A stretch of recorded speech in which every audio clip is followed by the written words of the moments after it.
Bienvenido a Ecos de la Historia, un podcast de historia y geopolítica. Me llamo Máximo Décimo Meridio, comandante de los ejércitos del norte, general de las legiones Félix, leal servidor del verdadero emperador Marco Aurelio, padre de un hijo asesinado, marido de una mujer asesinada, y alcanzaré mi venganza en esta vida o en la otra. Muy buenas a todos, bienvenidos un día más a este podcast histórico de confianza de Ecos de la Historia. Como siempre, el equipo al completo, nuestro profesor de confianza, Álvaro Cortés Oliva. Álvaro, muy buenas, ¿qué tal? ¿Cómo estás? Un placer estar por aquí. Y yo mismo, que les habla, Andreu Alegre, un historiador en Dinamarca. Y hoy venimos con un tema muy interesante. También venimos con un tema que viene un poquito a colación de las nuevas películas que van a surgir, especialmente esa de Gladiador, la número 2. Comentábamos antes un poquito fuera de micros, Álvaro, tú sobre todo, que eres muy cinéfilo, que quizás no tengamos la mayor de las expectativas, sobre todo a nivel de veracidad histórica de esta segunda entrega, y después que nadie puede superar a Máximo Décimo Meridio. Pero bueno, le daremos una oportunidad, le dejaremos entrar en nuestras vidas y veremos a ver si realmente es una película que históricamente puede ser fidedigna. Pero hablando de cosas históricas fidedignas, creo que Los Gladiadores posiblemente sean de las partes de la historia que más mitos falsos tienen de todos. Y hoy, ¿cuál es nuestro trabajo, Álvaro? Desmitificar. Desmitificarlo. Vamos a contar la verdad. Así que quedaros hasta el final del podcast porque hoy comentaremos cosas muy interesantes y muy fuera de lo que normalmente se cuenta dentro de la historiografía de los gladiadores. Y ya veréis que esto no estaba en vuestro libro de historia de gladiadores. La mayoría de las cosas que vamos a contar. Álvaro, sin más, vamos al lío porque es un tema que tengo muchas ganas de tratar. Cuéntanos un poquito, antes de ponernos ya con los mitos y las curiosidades, ¿cuál es el origen? ¿Cuáles los inicios del mundo de los gladiadores? Yo debo decir que mientras estaba, pues investigando un poco a raíz de este podcast, informándome, han habido datos que yo no esperaba y que podríamos decir que se han contrapuesto con la percepción que yo tenía de los gladiadores a raíz, pues de toda esa mercadotecnia, Hollywood, diferentes series, yo que sé, Netflix, HBO, etcétera. Dicho esto, ¿cuándo surgen los gladiadores? Es una pregunta muy interesante. ¿Por qué? Porque nunca se ha explorado. Es muy poco conocido, a no ser, pues, que seas un experto en historia antigua. Dicho esto, sobre el origen de estos. Hay dos hipótesis sobre el origen de estos gladiadores. La primera de todos se remonta a la antigua Roma y se dice pues que se llevaban a cabo una serie de sacrificios, rituales que tenían una vinculación muy clara con esas ceremonias funerarias. Generalmente pues se llevaban a cabo el sacrificio de personas, en su mayoría pues prisioneros de guerra o de todo tipo. Y se decía que esta sangre lo que hacía era alimentar a el difunto. Difuntos que estaban vinculados pues, a esa esfera política, personajes importantes o militar, grandes generales. Esta sería la primera de las teorías que pues se barajan dentro de esos orígenes de los gladiadores, que este derramamiento de sangre con el tiempo pues iría dando lugar a la lucha entre dos personas pues versadas en el arte del combate. Después existe la segunda, que esta tiene más veracidad, que es que con motivo de estas ceremonias funerarias se realizaba un duelo entre dos expertos en las artes militares, en las artes de combate. Con el tiempo, pues se iría desarrollando y haciendo cada vez más y más popular. Encontramos diferentes restos que dan veracidad a esta teoría, a este relato, en la zona de Paestu. Se han encontrado una serie de tumbas en Campania, en Paestu, datadas del siglo IV, en el cual encontramos pinturas, en las cuales se pueden ver pues, dos personas enfrentándose en lo que podrían ser duelos funerarios. El primer combate, así de gladiadores, dentro de ese contexto funerario, data del año 264 a.C. Con motivo del funeral de una de las figuras importantes de aquella época, Décimo Junio Bruto Pera, sus hijos, tanto Marco como Pera, lo que hicieron es ofrecer 3 parejas de gladiadores para que se retasen a grandes combates en el foro de Boario. Vemos cómo estos rituales funerarios de combate entre dos grandes expertos se van haciendo cada vez más y más populares, hasta trascender más allá de lo que serán esas ceremonias, hasta convertirse en algo puramente popular y que podríamos ver como no está dotado de ninguna simbología religiosa. Cuando empieza a hacerse importante, podríamos decir que es un poquito más desarrollado de lo que sería la República Romana. ¿Por qué? Por una razón sencilla, y es que el pueblo amaba estos combates. Entonces, por los diferentes magistrados, personas que aspiraban a esas magistraturas estatales, lo que hacían era pues celebrar grandes combates de gladiadores. ¿Con qué fin? Con el de recaudar votos. De esta manera, pues se irá haciendo cada vez más y más y más generalizado. Trasciende más allá de la República Romana y lo encontraremos también en el Imperio, con otros fines diferentes a los que hallábamos anteriormente, ¿no? Ya fines que nada tienen que ver con las ceremonias funerarias, nada tienen que ver con recaudar votos, sino que el emperador lo que buscará en esos juegos de gladiadores será pues consagrarse, ¿no? Consagrarse con los súbditos como un gran valedor de lo que era el ocio, también establecer vínculos con sus súbditos, no aquellos que se encontraban pues viendo los combates a lo largo del anfiteatro. Vemos cómo se va convirtiendo no en un suceso o en un acontecimiento religioso, sino en un acontecimiento puramente político y lúdico. Decía el propio Cicerón que, refiriéndose a esa época de la República, que los banquetes y la lucha de gladiadores era la mejor forma para conseguir votos. Pues, ¿no? Una demostración más de que los gladiadores pues estaban muy vinculados a la política. Y, Andreu, coméntanos, ¿los gladiadores únicamente luchaban? ¿Qué hacían más allá de esos anfiteatros, de esos coliseos? ¿Cómo era la vida de un gladiador? Ahí tenemos que hablar un poquito precisamente de esa vida fuera de lo que eran las arenas. Es que al final solemos tener esa imagen de que un gladiador era una persona siempre un hombre esclavo, alguien que por sus acciones o incluso por el no pago de sus deudas se había visto abocado irremediablemente a ser gladiador y a tener que morir en las arenas, en los circos, en los coliseos romanos, ¿no? Pero digamos que fuera de la arena, la vida de un gladiador podía diferir mucho de esta imagen unidimensional de un simple luchador esclavizado que suele mostrar el cine. Hollywood, como tú decías, ha hecho mucho daño a muchas vertientes históricas y esta es precisamente una de ellas. Digamos que aunque muchos gladiadores eran efectivamente esclavos o prisioneros de guerra, también había aquellos que por propia voluntad se convertían en luchadores. Sobre todo porque buscaban fama, porque buscaban fortuna o incluso, en muchos casos, era la manera más fácil de acceder, de ponerse en un nivel social superior. Era la manera de ganar dinero rápido siempre que fueras lo suficientemente bueno como para mantenerte vivo las veces que lucharas, ¿no? Una de las curiosidades es que algunos gladiadores gozaban de un estatus casi de celebridad, de deportista de élite, que diríamos hoy en día. Existen registros de mujeres que enviaban regalos y mensajes amorosos, o incluso había quienes se tatuaban el nombre de los gladiadores en la propia piel. Estos luchadores tenían acceso a una mejor alimentación que los ciudadanos normales, de los promedios. Seguían regímenes de entrenamiento especializados, muy similares a los atletas de hoy. E incluso se decía que los gladiadores más famosos, los que estaban en el top de la fama, podían llegar a vender hasta su propio sudor y se pagaba ese sudor a precio de oro, porque pensaban obviamente que tendría efectos medio mágicos, medio masculinizantes, no sé, una cosa bastante extraña, ¿no? Para los ojos de hoy en día. Sin embargo, hay que decir, ¿no?, que todos no vivían con este lujo relativo. Un error común es pensar que cada gladiador exitoso era un hombre libre o estaba en camino de serlo.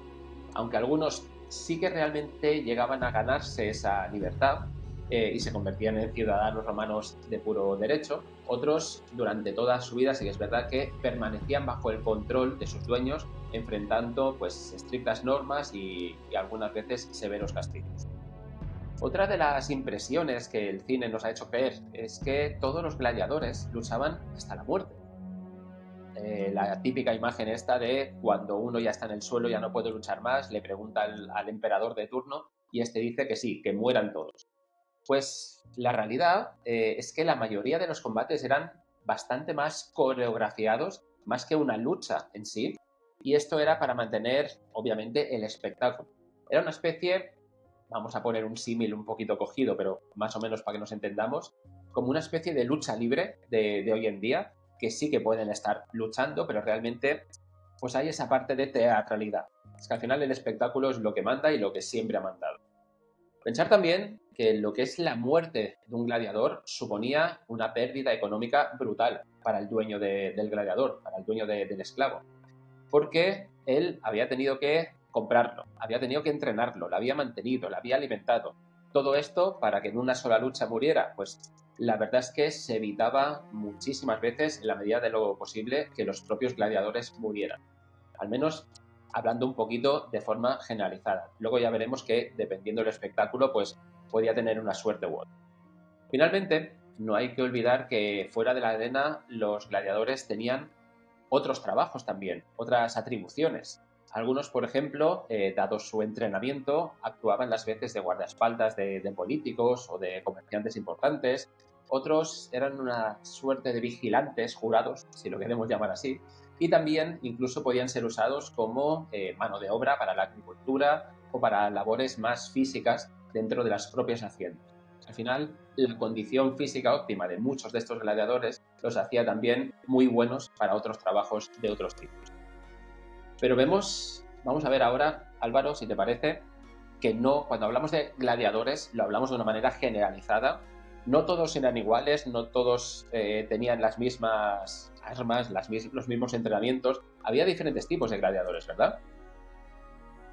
Evidentemente, encontramos diferentes tipos de gladiadores, por lo tanto, rompemos con esa imagen del gladiador, pues un hombre que lleva una espada, un escudo, ¿no? Y todos eran así, de ese corte. Pues no.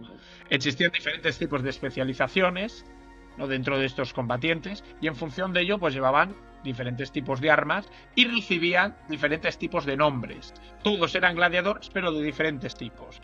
Encontramos, por una parte, los tracios, que eran aquellos que disponían de espadas curvas, pequeños escudos, cascos, manicas y grebas, ¿no? Que serían pues el que más ha trascendido, ¿no? En nuestro pensamiento, pero también nos encontramos de otros tipos. Por ejemplo, encontramos los reciarios, que llevaban un tridente, redes, protectores. Después los secutores, que eran aquellos que llevaban espadas cortas, cascos lisos y escudos, ¿no? Pues rectangulares, más parecidos en lo que sería la legión romana. Después los provocatores, con espadas, escudos, pero de pecho, y grebas. Los esedari, que eran aquellos que iban montados en carros, ¿no? Que vemos en algunas películas, pero que sin embargo no se asocia con esa idea de los gladiadores. Y finalmente lo que serían los mixmirlos, los cuales eran aquellos que portaban espadas largas, escudos, grebas y manicas, ¿no? Vemos cómo existe pues diferentes tipos, ¿no? Una tipología muy amplia de lo que serían los gladiadores. Y me ha parecido muy interesante lo que tú decías, y es que había una gran inversión en estos gladiadores. Generaban, ¿no? Pues muchos ingresos económicos, pero que también, ¿no? Pues detrás, en su formación, en su alimentación, en tenerlos en forma, había pues una cantidad de inversión de dinero pues muy grande. Por ello, pues lo que sean las muertes, pues no se producían tanto como solemos ver, ¿no? Pues en esta mercadotecnia hollywoodiense. Las muertes eran algo que se daba de manera muy extraña, podríamos decir. Era algo como el último recurso. Incluso, ¿no? Pues vemos como cuando se daba, también era fomentado por algunos emperadores que velaban por ese espectáculo. Se dice que Octavio Augusto, ¿no? Pues él exigía o intentaba fomentar que se produjeran esas ejecuciones de gladiadores, porque sabía que gustaba mucho entre el pueblo y por lo tanto lo buscaba, pero que es algo que no se produjo tanto. Después, en esta vida de los gladiadores, no nos pensemos que los combates eran muy frecuentes. A lo largo de la vida de un gladiador, pues se podía haber enfrentado en 5, 6 enfrentamientos si no moría o si no quedaba, ¿no? Podríamos decir, incapacitado para llevar a cabo estos enfrentamientos. Después también tenemos de partir de que esta lucha generalmente se realizaba en un pequeño espacio de tiempo. Es decir, 10-15 minutos era lo que duraba aproximadamente un combate de este tipo, ¿no? Que enfrentaba diferentes tipologías de gladiadores. Y dicho esto, habiendo comentado todo lo que sería, ¿no? Pues esa muerte que no se producía de manera tan frecuente, Andreu, coméntanos entonces toda la simbología del pulgar, arriba, abajo, ¿a qué venía? O sea, verdaderamente se realizaba, pero ¿con qué fin? Cuéntanos. Claro, eso yo creo que aquí ya es el mito por antonomasia y aquí también vamos a desmentirlo. Tú muy bien lo has dicho varias veces, ¿no? Esto del marketing de Hollywood, todo el mundo hemos visto las películas, en el emperador está diciendo con el pulgar hacia arriba que tiene que vivir y con el pulgar hacia abajo que tiene que morir y tal. Me ha parecido muy interesante lo que has dicho. También quería simplemente, para que quede recogido aquí, matizar una pequeña cosa, y es que sí que se producían más muertes dentro de lo que eran las arenas y los coliseos, pero sí que es verdad que muchas veces no eran propiamente gladiadores, sino el preso de turno, el leproso, no sé qué, que lo ponían en la arena junto con los gladiadores porque alguien tenía que morir. Entonces era mucho más económico una persona que estuviera ya desahuciada o medio condenada a muerte que una persona que llevara 3, 4, 5 años entrenándose para eso. Pero claro, aquí vamos a imaginar, están los gladiadores peleando y llega un momento que bueno, la imagen del emperador dando un pulgar hacia arriba o hacia abajo para decir la vida o la muerte, y es ese icono, ese gran icono que hemos visto en películas, en libros, y que esconde una simplificación histórica importante. El famoso gesto, en verdad se llama pollice verso, que literalmente se llama pulgar girado, ha sido interpretado erróneamente durante siglos. La verdad es que los romanos no tenían un gesto, digamos que universalmente reconocido con el pulgar para este propósito, y la evidencia histórica deja lugar a diferentes interpretaciones. Algunas fuentes sugieren que el pulgar hacia arriba o extendido, el pollice erecto, podía simbolizar una espada desvainada, es decir, nosotros si hacemos el movimiento de desenvainar una espada, automáticamente se nos quedaría el pulgar hacia arriba, y esto simbolizaría la sentencia de muerte, porque claro, ¿quién va a desenvainar una espada sino aquel que va a matar al otro? Por esa misma lógica, podríamos decir que el dedo hacia abajo sería todo lo contrario, es decir, la acción de coger y envainar la espada. Por lo tanto, querría decir que esa persona no iba a ser condenada a muerte, no iba a morir en ese momento, y era como la manera que tenían los emperadores de decir eso es vida, o sea, sería todo lo contrario a lo que tenemos hoy en el imaginario colectivo, por culpa, una vez más, de ese Hollywood que le encanta simplificar los símbolos y tergiversar gran parte de la historia. Siguiendo un poquito, quizás con esto de Hollywood también nos hemos hartado, ¿no?, de ver en películas gladiadores hombres. Pero un dato que muy poca gente o que no tanta gente conoce es que también habían mujeres gladiadoras, las gladiatrices. Y esto, pues, me parece un aspecto francamente fascinante y poco conocido, ya que, no sale en lo que es la cultura popular. Piensa que estas mujeres, aunque eran, sí que es verdad, menos comunes que sus contrapartes masculinas, también eran instruidas durante bastante tiempo en la lucha y podían llevar una vida absolutamente dedicada solo a esto. A menudo se enfrentaban, eso sí, entre ellas, entre mujeres generalmente, o incluso a veces las enfrentaban con lo que eran animales salvajes. No ha quedado registro, se piensa que no habían combates entre hombres y mujeres, hubiera sido una cosa bastante desigual seguramente, pero no ha quedado demasiada evidencia de este tipo de combates, pero sí entre ellas y con animales. Se consideraba pues un espectáculo más inusual que sus contrapartes masculinas y por esta parte también bastante más atrayente del posible público. Uno de los errores más comunes es pensar que dan una rareza absoluta, y es que en realidad hay inscripciones, hay representaciones que confirman su participación activa en todos estos combates. Por ejemplo, el emperador Domiciano es conocido porque organizaba luchas nocturnas con gladiatrices para, supuestamente, impresionar a las multitudes en los momentos en que había escasez de alimento. Básicamente, lo que viene siendo el pan y el circo de toda la vida, que tanto rédito ha dado en el pasado y sigue dándolo a día de hoy, ¿no? Sin embargo, su existencia o el hecho de que las mujeres pudieran ser gladiadoras fue prohibida. En el año 200 después de Cristo, bajo el gobierno de Séptimo Severo, debido a que hubieron una serie de escándalos de que la gente dejó de ver bien que las mujeres pudieran hacer este tipo de actividades, pues digamos que decidió prohibir que pudieran hacerlo. Y una curiosidad es que no se solía dar armas tan letales como a sus contrapartes masculinas.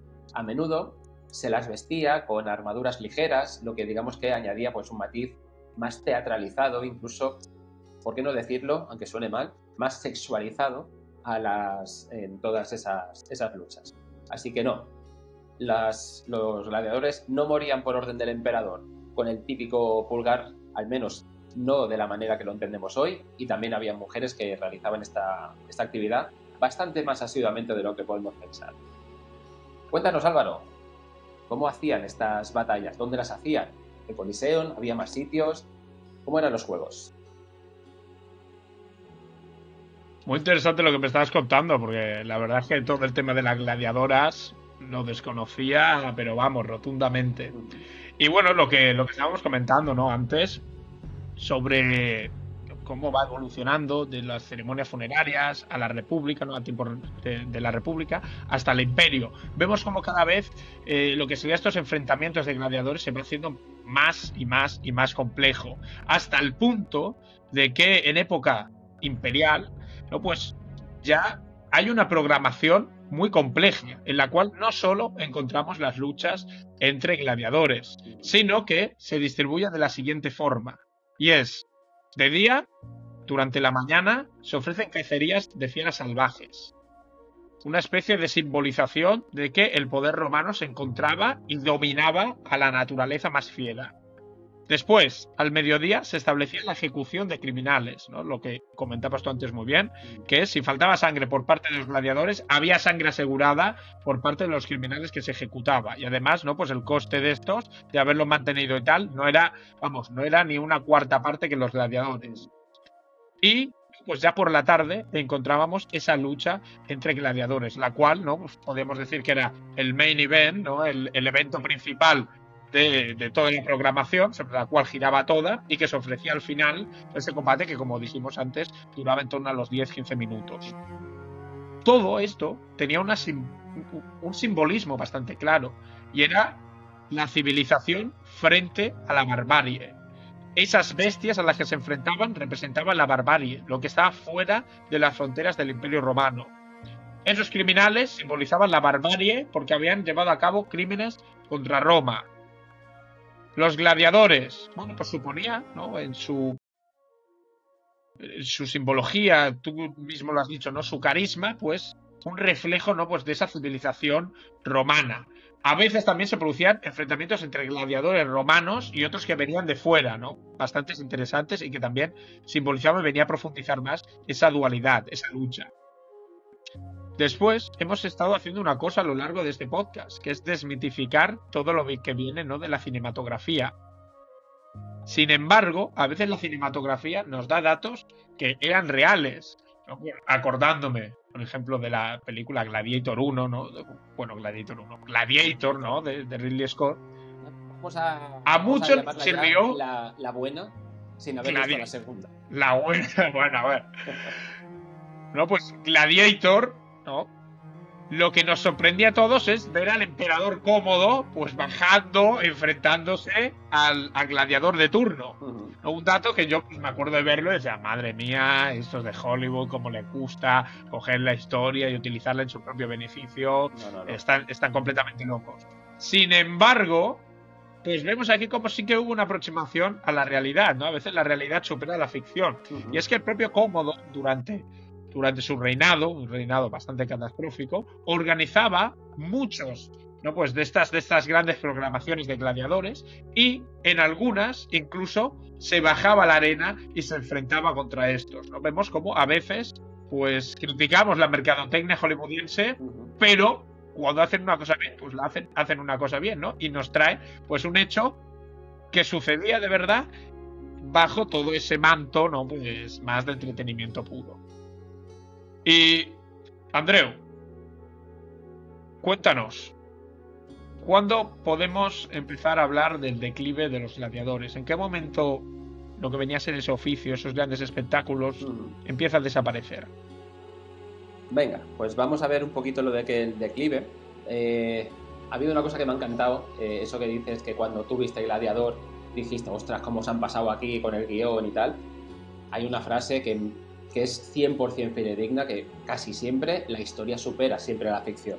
Y lo sabemos bien porque, si lo recuerdas, hicimos un podcast de los más escuchados de nuestro canal, el de Reyes Locos, que precisamente hablábamos de otro emperador, de Heliogábalo, que hacía las veces de prostituta, ¿no? Muchas veces. Entonces, si un emperador se puede prostituir por diversión, ¿cómo no va a bajar a la arena a luchar delante de su público?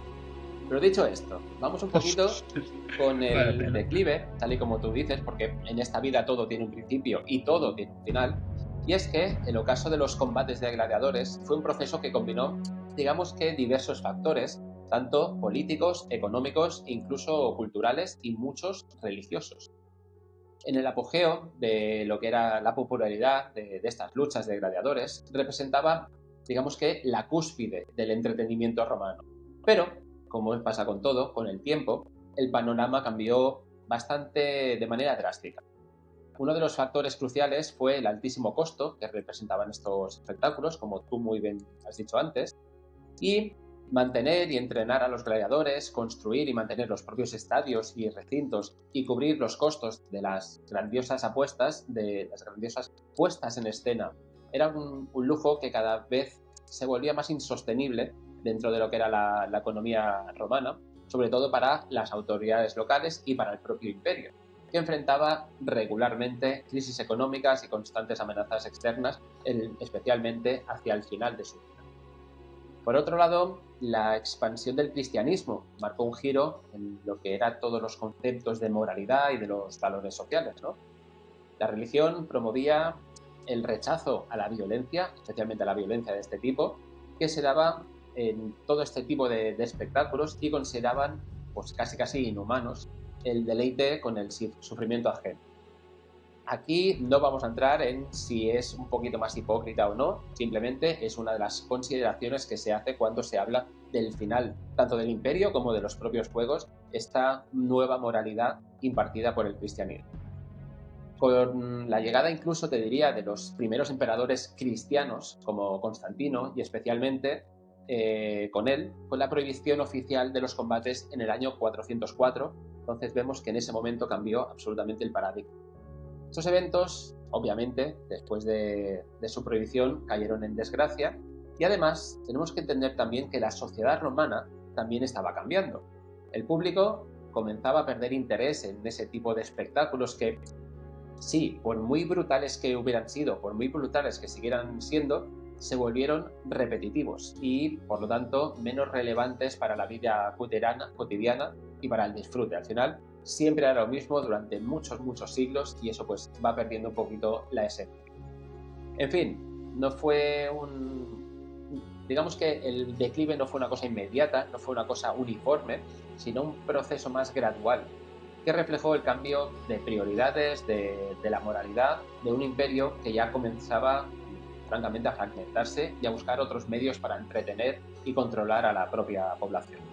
El declive de los gladiadores, como decimos, fue en esencia el resultado de un mundo que cambiaba, vamos a decirlo así, a pasos agigantados, y dejaba atrás las antiguas tradiciones, incluso aquellas que alguna vez fueron el símbolo del poderío y de una pasión absolutamente colectiva.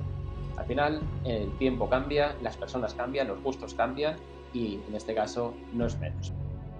Álvaro, yo creo que nos ha quedado un podcast muy ilustrativo, muy bonito, y que se tiene que ver. No sé si recomendaríamos a nuestros oyentes o a la gente que nos vea en YouTube que escuchara antes el podcast antes que ver la película, o no. Yo diría que después, ¿no? Para que vieran un poquito el contexto de lo que sale en la película y lo que es la verdad. Así que vamos a animar a todo el mundo a que después de ver la película y después de ver este podcast nos pongáis en los comentarios todas las consideraciones que penséis. ¿Tú qué dices? Sí, yo desde aquí los invito a ver la película. Nuestro vídeo, si lo quieren ver antes o después, yo creo que no hay ningún problema en el orden.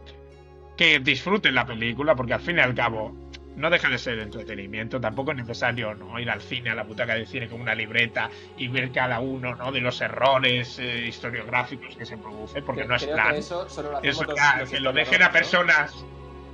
Eso, que lo dejen a personas completamente locas como Andreu y yo, que disfruten la película. Yo espero que sea una película entretenida, que no sea la locura que hizo Ridley Scott con Napoleón, porque eso no fue ni entretenido ni tuvo rigor histórico, fue nada. Y que, bueno, les seguimos trayendo podcasts interesantes, que se acuerden de darle a la campanita, suscripción, un like y, importantísimo, comentarios. ¿Qué futuros podcasts queréis? ¿Queréis que profundicemos, Andreu y yo, en la temática romana? ¿En qué temática? Nosotros ya sabéis que estamos completamente abiertos a seguir explorando la historia, los temas que os gustan, así que no dudéis en hacerlo. Muchas gracias, Álvaro. Simplemente, si me dejas de acabar con una pequeña frase, lo hemos dicho en algunos otros podcasts, pero lo volvemos a decir. Desde aquí queremos dar nuestro más sincero apoyo a toda la gente que ha estado en Valencia, ahora con todo lo acontecido, con las riadas, con las lluvias, con la dana, a todos los afectados, con tantísimos muertos. Ha sido una auténtica tragedia y simplemente, una vez más, y creo que lo diremos en bastantes más podcasts porque realmente ha sido muy, muy grave, dar nuestro apoyo desde aquí y nuestra más sincera pésame a todas las víctimas. Solo quería hacer este pequeño nuestro apunte. apoyo más sincero. Muchísimas gracias por tu tiempo, Álvaro, y nos vemos en el siguiente podcast. Un saludo.